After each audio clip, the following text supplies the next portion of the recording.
Ever find yourself just sitting there, wondering what the next chapter of life truly holds? Perhaps you're wrestling with that quiet ache of loneliness, or trying to make sense of recent loss as the years roll on. It's a deeply personal journey, often filled with unspoken challenges. The empty nest, the absence of a beloved partner, or even the tough choices about our living arrangements.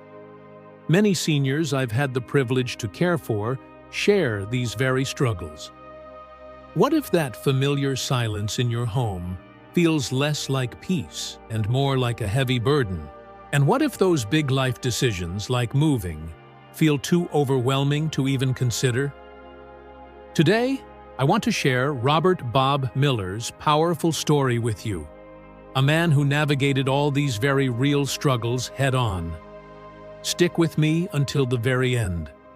Bob's incredible journey offers not just comfort, but practical wisdom on how to cope with change, build new connections, and find profound purpose in your later years.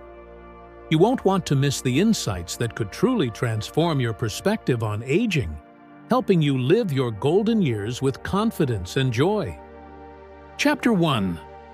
Wordless Loneliness. I had always pictured retirement as this golden time, when you finally kick back and enjoy all the hard work you've put in. I planned it down to the penny, thinking I had all my ducks in a row. But life, bless its heart, often throws you a curveball when you least expect it. For me, it was having to retire earlier than I'd ever imagined. Now, financially, I was okay. I'd always been a careful saver, made sure there was a rainy day fund, but there was something I hadn't prepared for, something no financial planner ever talks about. The deafening quiet that suddenly filled my world. For us older folks, this hit can be even harder. Losing a lifelong partner, like Robert, or Bob, as his friends called him. When his beloved Eleanor passed, it's an emptiness that echoes through every room. And our kids, bless their hearts, they grow up. They have their own Michaels and Sarahs to raise, their own busy lives to lead. They're thriving, and we're so proud. But that doesn't change the fact that the house, once bustling with laughter and little feet, becomes quieter, then quieter still. The energy just fades. It's a natural progression, yes, but it often leaves us feeling surprisingly isolated. And we've got the research to back this up. Studies, like those from our friends at the National Institute on Aging, have consistently shown that social isolation and loneliness in seniors aren't just uncomfortable. They're actually significant health risks, right up there with smoking or obesity. We're talking increased chances of high blood pressure, heart disease, depression, and even a faster decline in thinking skills. It's a silent stressor that truly impacts our well-being, both mind and body. This was Bob's reality. After Eleanor, his rock was gone.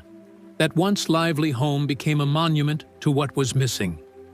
His son Michael, always so good-hearted, would call, often in a hurry, with news of his own busy life. "Dad, I might not be able to swing by tonight. Got urgent work," he'd say.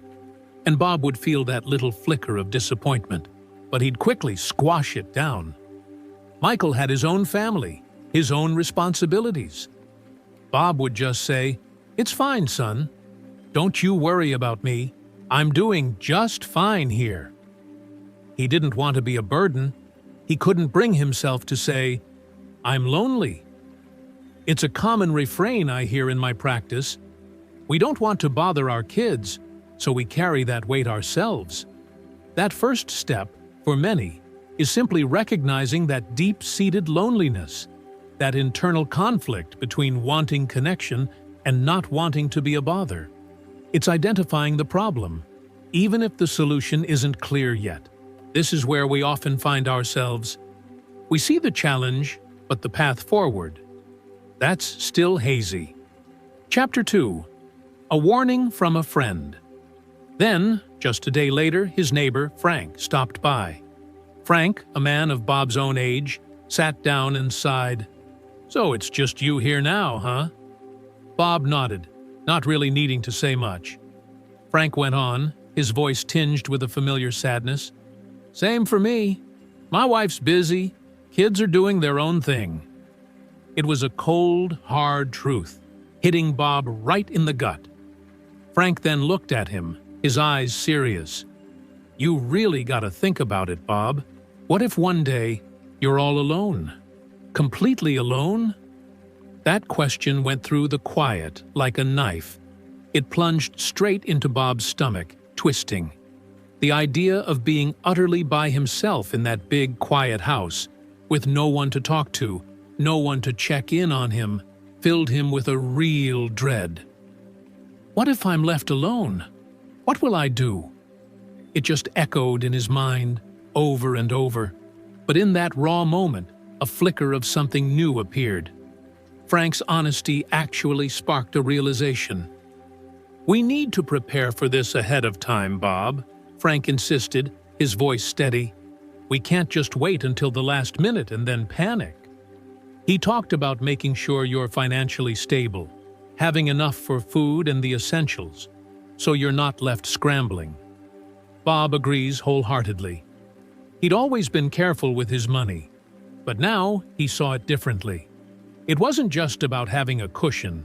It was about ensuring dignity and security for the unknowns ahead. Medical bills, emergencies, all those things that pop up when you least expect them. Frank's most important advice? Without a spouse or kids always around, it's really up to us to take care of ourselves. Those words resonated deeply with Bob. It was a tough pill to swallow, but it was the stark reality for both of them. A surge of determination rose in Bob then. Maybe the future didn't have to be so bleak. Maybe there was still time to take charge, to build a plan, to live out his later years with purpose. But he knew, crystal clear, he had to act now. Before that, silence became more than he could bear. If you are still watching this video and find these lessons useful, please comment 1 below to let me know that you are still here with me. Chapter 3. The Beginning of Change and New Independence. Living alone, you quickly learn a tough truth. Despite all the love our children have for us, they simply can't always be there when we need them most. It's a hard lesson, hitting you like a cold gust of wind on a perfectly warm day. As Frank wisely pointed out, we have to become more independent. We have to take care of ourselves, stay active, and never isolate ourselves. Those words, they felt like he was speaking directly to Bob and to so many of us. The realization hit Bob like a ton of bricks. He couldn't go on like this. His health, his happiness, everything depended on him making a real change. It's so easy to just sink into the comfort of a routine, isn't it? To let the days blend into weeks, and the weeks into months, without really noticing. But Bob knew, deep down, that path led nowhere good. Just a slow slide into poor health and even deeper loneliness. He couldn't let that happen. So, he made a choice. He chose to change his habits, no matter how daunting they seemed at first. Small steps, that was the key. Each morning, he started with a short walk to the park. Just a little stroll, but it was something. It was a step toward taking back control of his life. And then, in the evenings, he found a surprising solace at the community center. Playing chess, just chatting with other seniors. At first, it was awkward, he told me. That heavy weight of loneliness kept trying to pull him back into his shell. But little by little, he started to build new friendships. And you know what? He could feel his life becoming richer, more fulfilling. It truly worked wonders for him. Chapter 4. Finding New Friendships and Light Susan. Yet, despite all these new activities, there was still a little gnawing emptiness. a spot that just wouldn't go away. Every night, lying in bed, staring at the ceiling, the same question haunted him. Who will truly be there for me when I am sick? When I really need someone to talk to, or to help me through the tough times? The silence in that room seemed to amplify those fears, making them bigger, louder.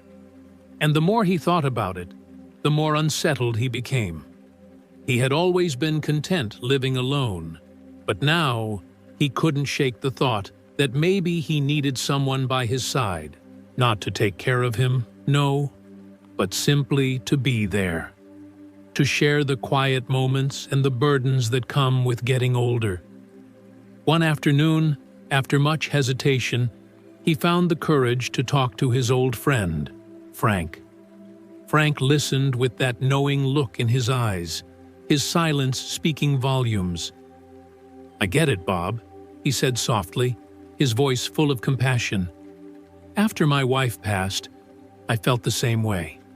We don't need someone to depend on, but we do need someone to talk to, someone to share the highs and lows of life with, someone to support us when we need it most." Frank's words gave Bob a kind of comfort he hadn't realized he was missing. Frank was right. Bob wasn't looking for someone to replace Eleanor. He was simply looking to ease that deep ache of solitude that had been growing inside him. Slowly, gently, he began to open his heart to the idea of, as time went on, their relationship deepened naturally. They started doing more together: grocery shopping, cooking meals, taking leisurely walks in the park, and simply enjoying each other's company. They never really labeled their connection, and it didn't need labeling. The bond they shared was enough. Susan became his companion in every beautiful sense of the word.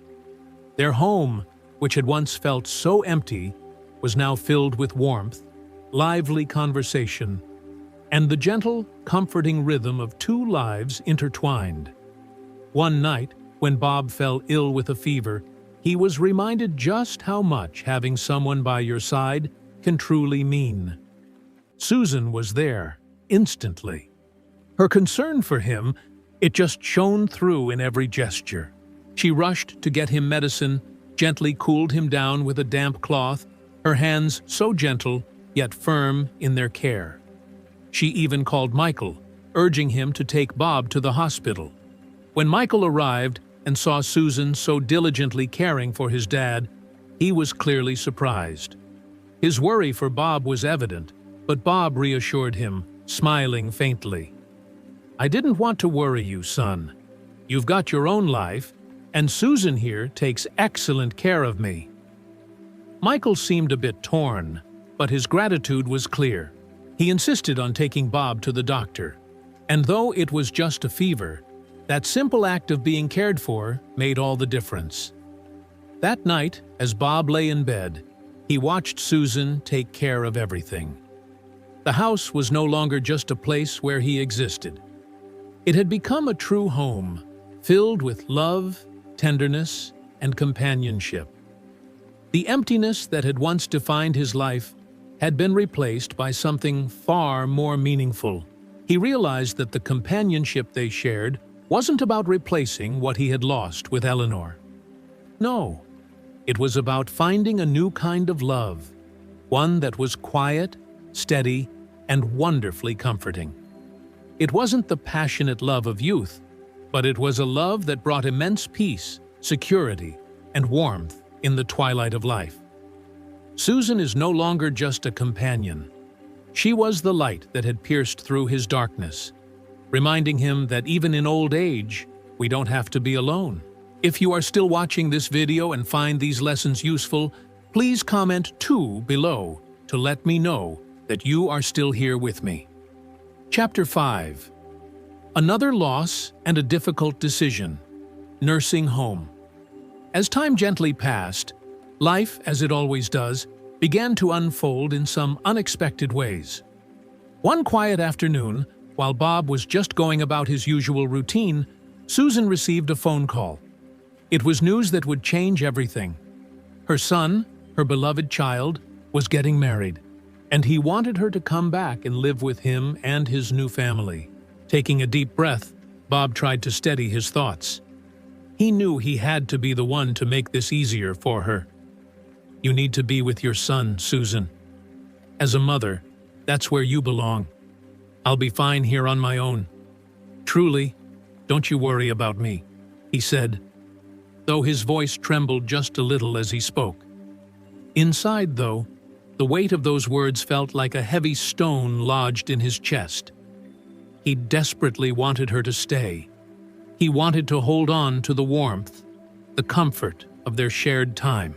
But he knew, deep down, this was what she truly needed. After days of quiet contemplation, Susan made her decision. She would return to her son. Bob drove her to the bus stop, his heart a painful mixture of love, sadness, and resignation. Watching her board the bus, he felt as though a piece of his heart was being left behind. As the bus slowly pulled away, he stood there, frozen. It was as if the world had suddenly gone silent, leaving him in a hollow space. Susan's departure had indeed left a hole that nothing seemed to fill. Each morning, he continued with his routine, exercising, meeting with old friends, but the absence of her specific companionship, that special bond, was palpable. His children, Michael and Sarah, still checked in on him, of course, but their lives were full, and he genuinely didn't want to burden them with the weight of his loneliness. They had their own families, their own responsibilities, and though they made the effort, he could sense the distance between them, that unspoken busyness. Every time they called, he'd reassure them, saying he was fine, but deep down, he felt the painful truth. That loneliness was growing, sinking even deeper into his soul. Then, one afternoon at the community center, surrounded by familiar faces but feeling more isolated than ever, Bob overheard a conversation.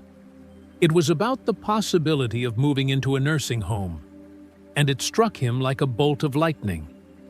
Maybe this was the answer. Maybe this was the place where he could finally find some peace and some semblance of connection again. The next day, he called Michael, hoping his son would understand. There was a long pause on the other end of the line, heavy with unspoken questions, before Michael spoke. His voice was full of concern. "Dad, are you sure you want to move into a nursing home? Doesn't that place feel cold?" Michael's words made Bob pause, of course, but he knew what he had to say. "Michael, it's not about the coldness.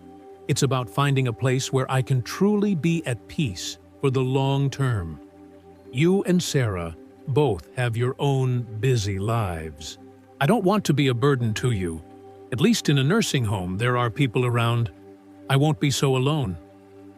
Michael hesitated, and Bob could hear the worry in his son's voice as he promised to discuss it with Sarah.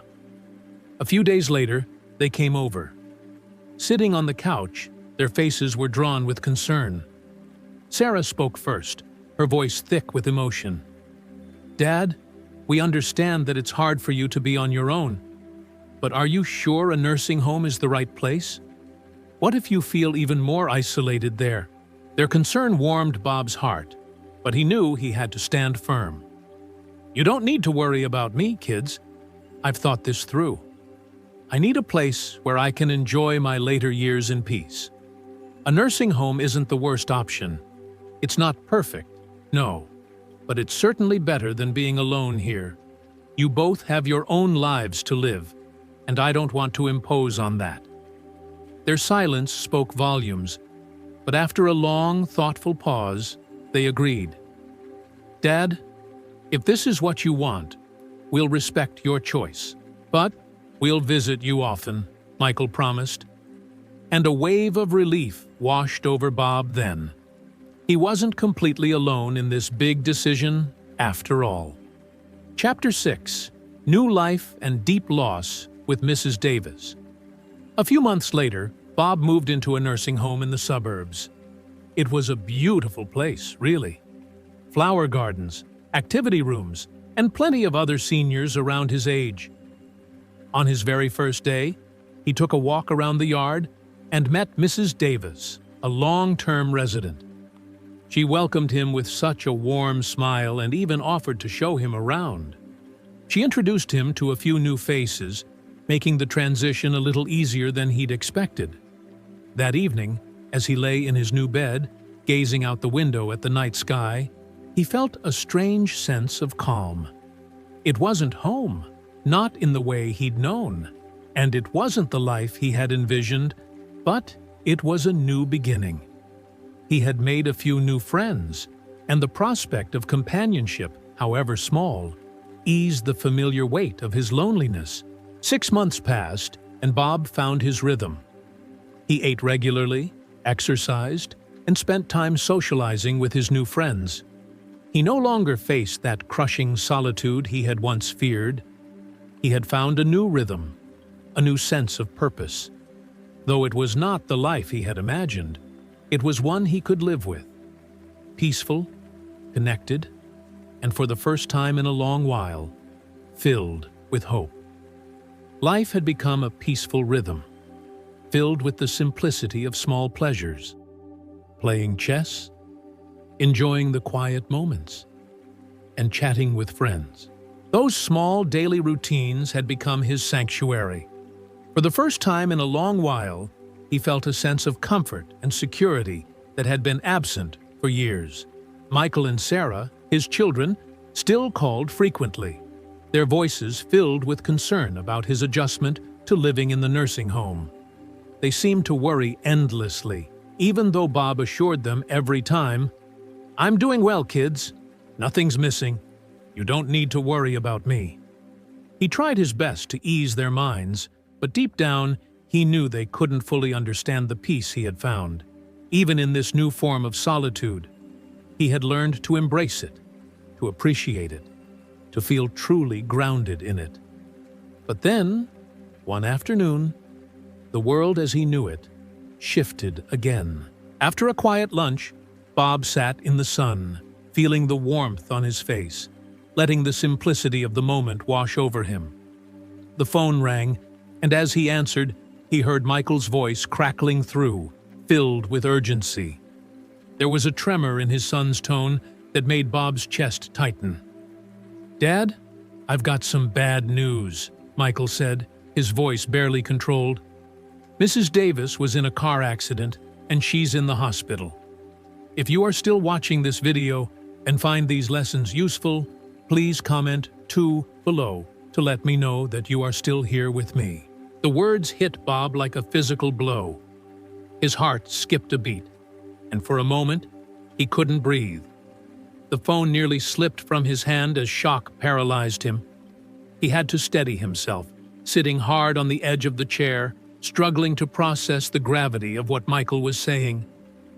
"What happened? How is she?" he stammered, his voice barely a whisper, the panic beginning to take root. Michael's voice faltered as he spoke again. "I just got the news and rushed over. Do you want to come to the hospital, Dad?"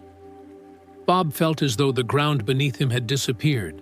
The news of Mrs. Davis, someone who had become a constant, comforting presence in his new life, someone he had come to care for deeply, was almost too much to bear.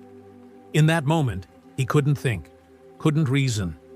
He hung up, called the nursing home staff to arrange for transportation, his mind racing with thoughts he couldn't control. How could something so tragic happen to her now? The last time he saw her, he had smiled and told her to take care of herself. And now this. The image of her smiling face haunted him, and all he could think of was how fragile life truly was.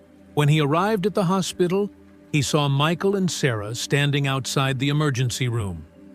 The look on their faces, so filled with worry, so deeply concerned, suddenly made everything feel too real. Michael helped him sit down, his hands shaking slightly as he guided him to the chair.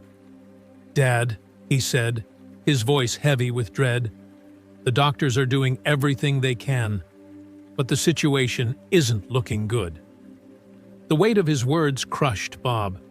He could barely look at his son, his heart pounding in his chest as he stared at the red light blinking above the surgical room door.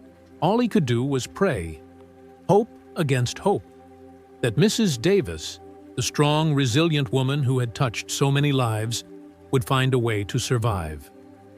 The minutes dragged on, each one feeling like an eternity. Time seemed to slow, the air thick with worry and fear.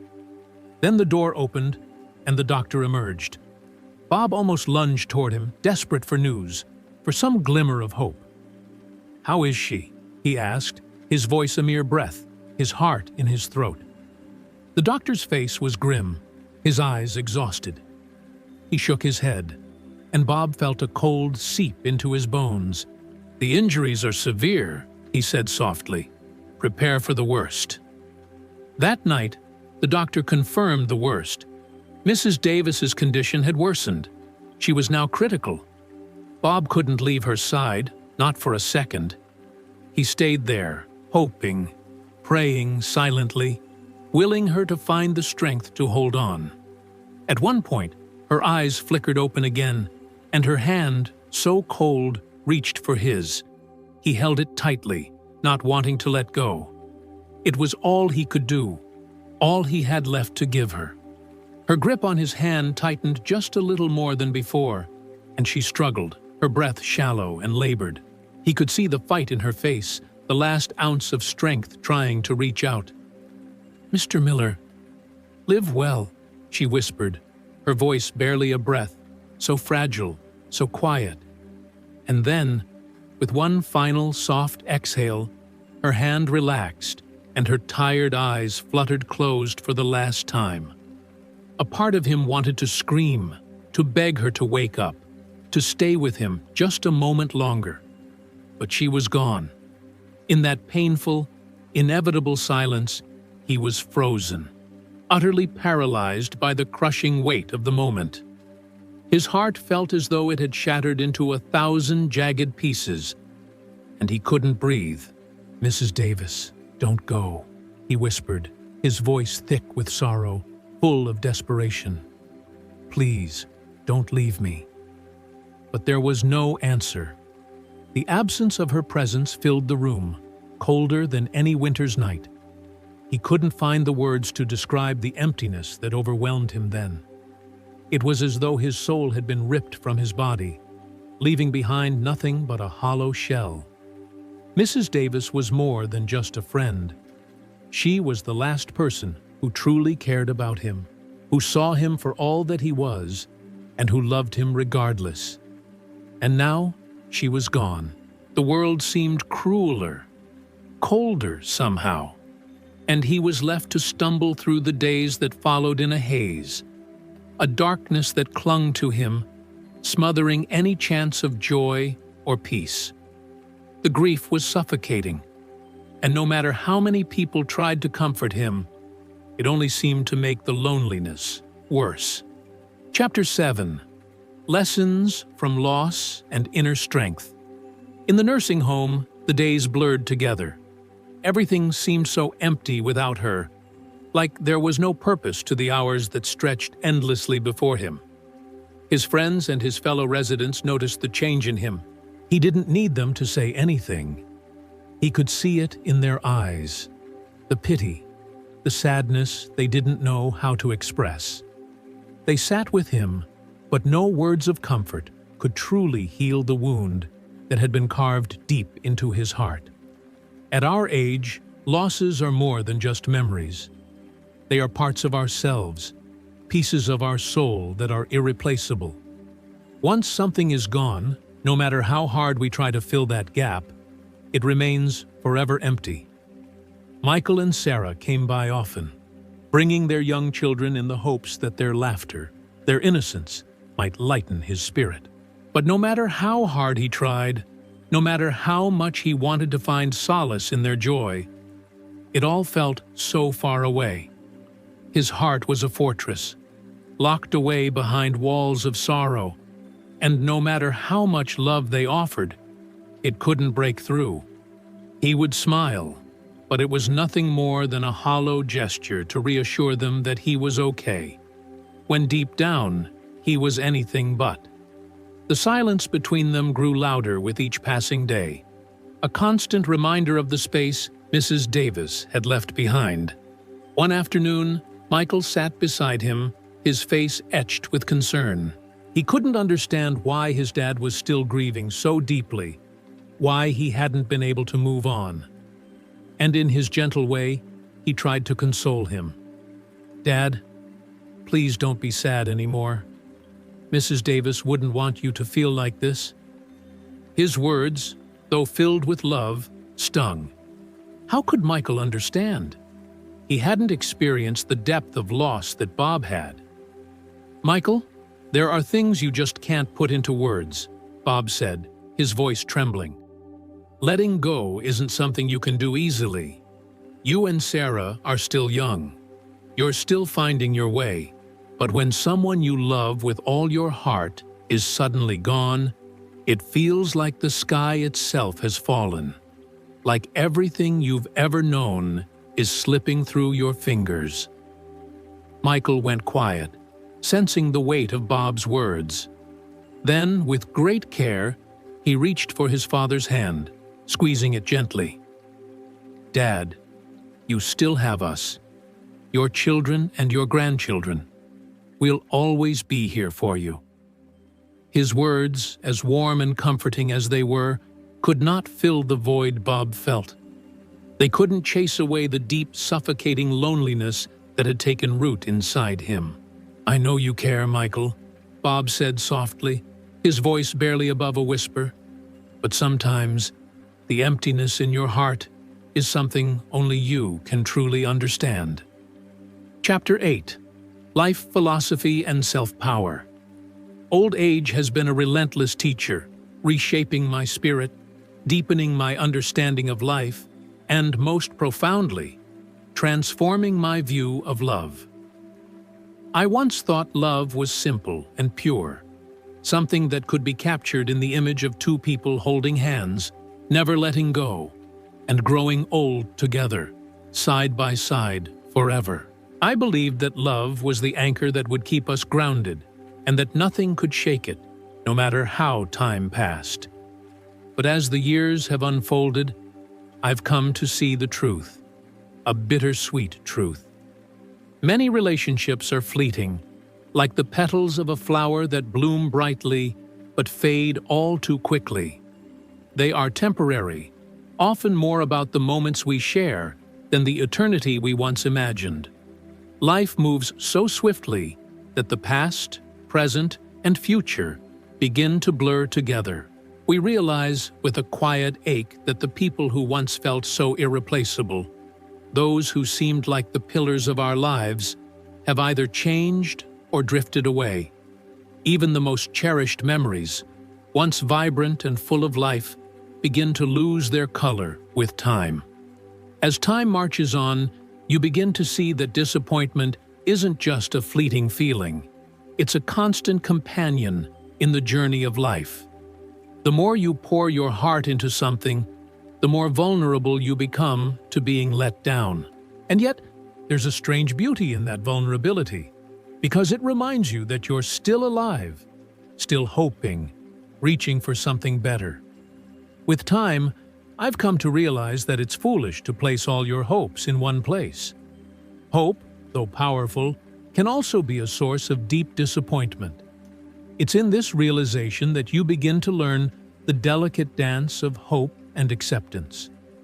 There are moments when you must push forward with all your might, but there are others when you must know when to step back, take a breath, and simply let things unfold. The secret is learning how to balance the two, hope and disappointment. And when you do, you stop worrying so much about the outcome. What truly matters is not what you gain or lose, but how you carry yourself through it all and how you keep moving forward with grace, no matter the challenges life throws your way.